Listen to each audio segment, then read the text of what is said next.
Here's something psychology quietly reveals that most people never expect to hear. Keeping a clean house has almost nothing to do with cleanliness.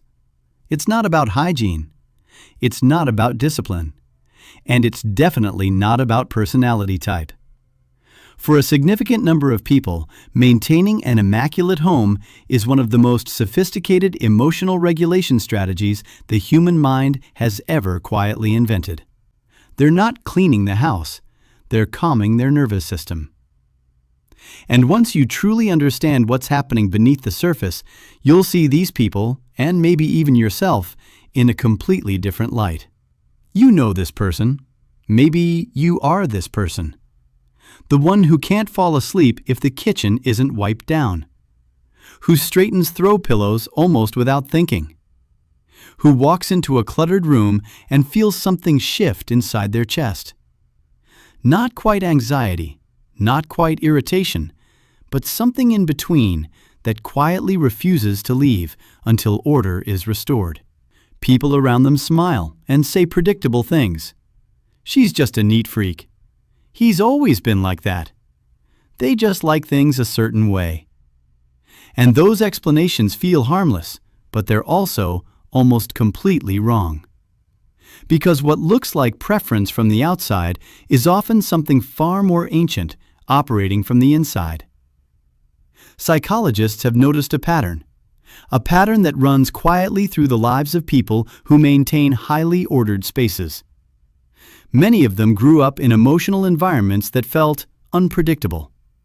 Not always dramatic, not always visibly broken. Sometimes it was subtle. A home where the emotional temperature changed without warning. A parent whose moods were difficult to read. An atmosphere where safety was never fully guaranteed.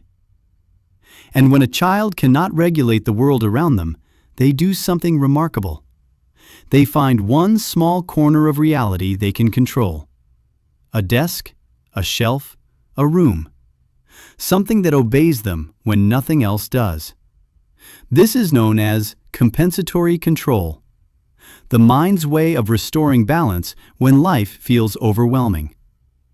Because order creates the feeling of control, and control creates the feeling of safety. A clean room isn't just visual. It's a physiological exhale. But here's where it gets interesting. Not everyone who keeps a clean home is carrying old wounds. Some people simply love order. Their minds think more clearly in organized environments. For them, cleanliness is not control, it's clarity. And on the other end of the spectrum, some people use mess as a coping mechanism. Clutter becomes a wall. A quiet way of saying, my life feels overwhelming and I can't manage any more than this. So this isn't about clean people versus messy people. It's about something deeper. The spaces we create are always communicating something about the inner world we're trying to manage. The house is never just a house. For the person whose cleanliness is emotional, maybe this most preferences. It's Justin Cleans again. The person whose strayed fleets a word possible. Whatever he go to visit it. For the person whose highly previously they renowned its working down. For the person whose comfortable proposed along is a completely settered up there. So their highly make it the space come embedded in the ground.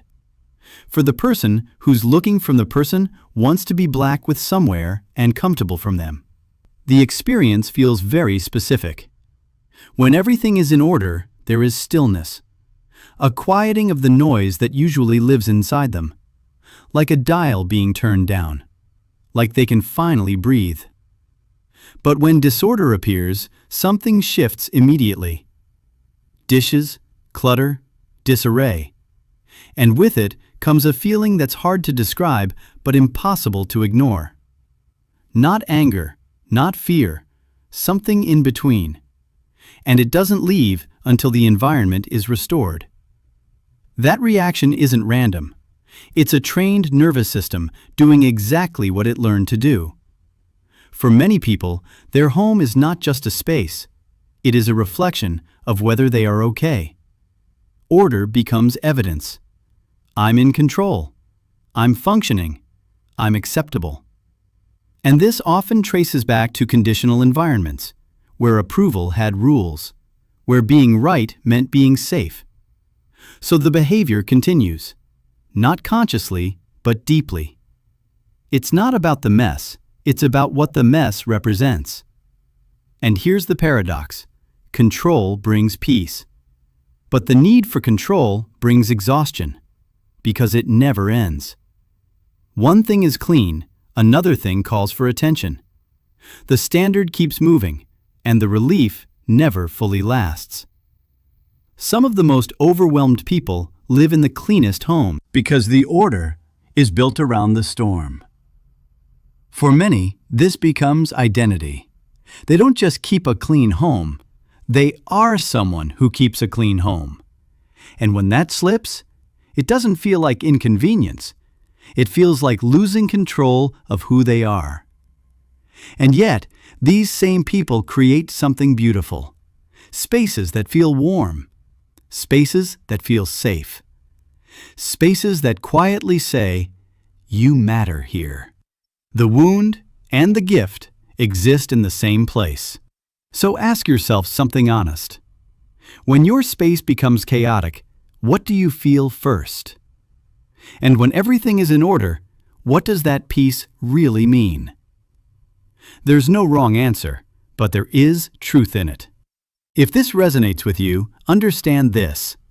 The need for order was never weakness. It was intelligence. You built calm when none was given to you. But healing begins when you realize something deeper.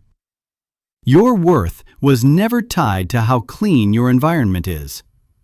You are allowed to be imperfect and still be whole. The people who keep their homes immaculate are not just organized. Many of them are survivors. People who learned how to create peace with their own hands. And maybe what they need most is not admiration, but reassurance. That even if everything fell apart, they would still be enough. If this made you pause, then this channel is for you. Subscribe for deeper psychological insights every week. And before you go, tell me in the comments, did this resonate with you or someone you love?